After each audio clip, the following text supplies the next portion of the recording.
Dear Space by Matthew Dickman.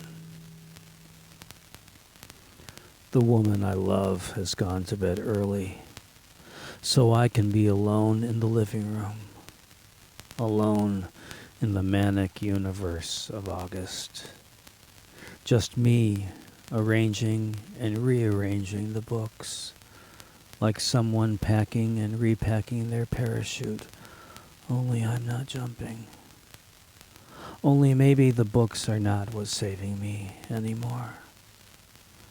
Maybe now it's reruns of the Donna Reed show, or the Marx Brothers, or movies about people who are funny all the time.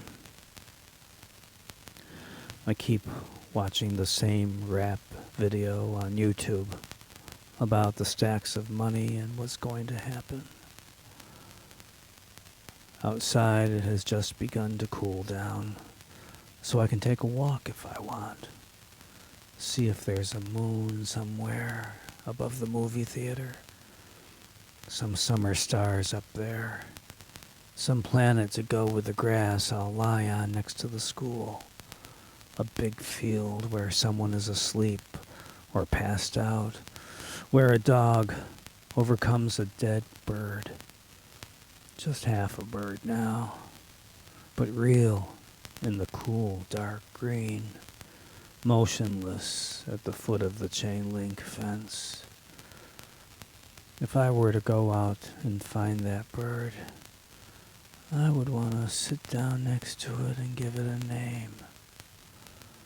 I would want to gather up some sticks and make a house for it to live in while it's being dead. I would want to sit there all night. And that's why I'm only going to open a window. Open all my windows. So if it wants to, it can come here and fall asleep in my lap. I'm sitting in the middle of the room with a blanket over my head and some letters I would like to write. Dear love. Dear motherfucker. Dear heart. Dear space. I want to write Dear Space.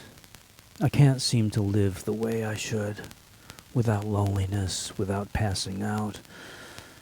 I keep wishing I knew more about supernovas, that I had some of your dark energy, your dark matter. I wonder if you're expanding or cooling, or what it will look like when you turn your back toward your own beginning.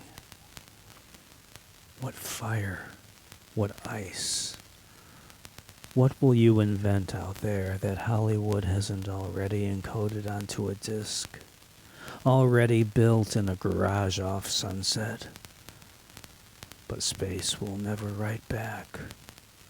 Neither will love, or real motherfuckers. So I should just stand up, grab my shoes, walk to the field, and sit down in the grass. I wouldn't be alone. A small breeze making her wings lift. Some starlight through a pine making her shimmer. Blue Sky by Matthew Dickman. I wonder if it matters that I can't remember her name. Although we kissed on my front porch in early August, and by late August had taken off our clothes in her backyard.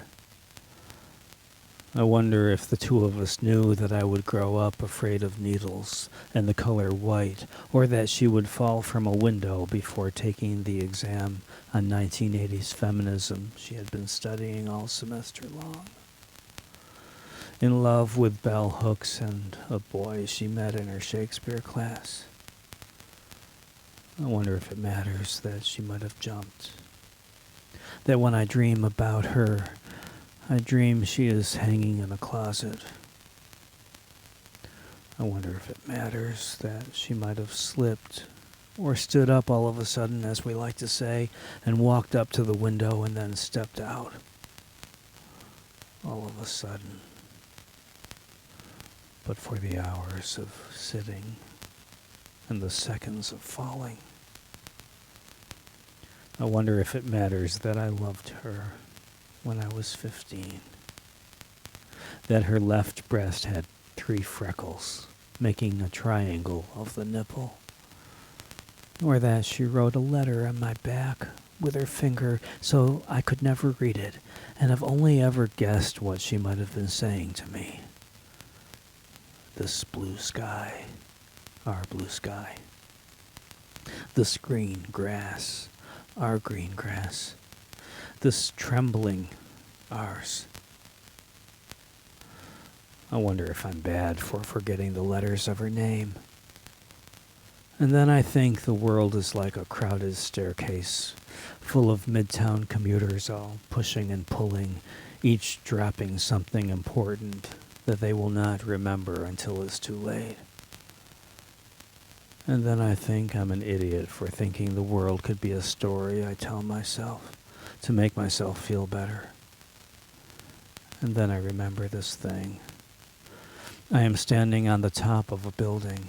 A friend is opening a beer for me, and he says my name, and all of a sudden I'm wondering if it matters that I am stepping up onto the flat head of a concrete gargoyle, looking down at the parking lot stories below. And now my friend is yelling my name rapidly, with a question mark after each time he says it, and I remember blue sky, green grass.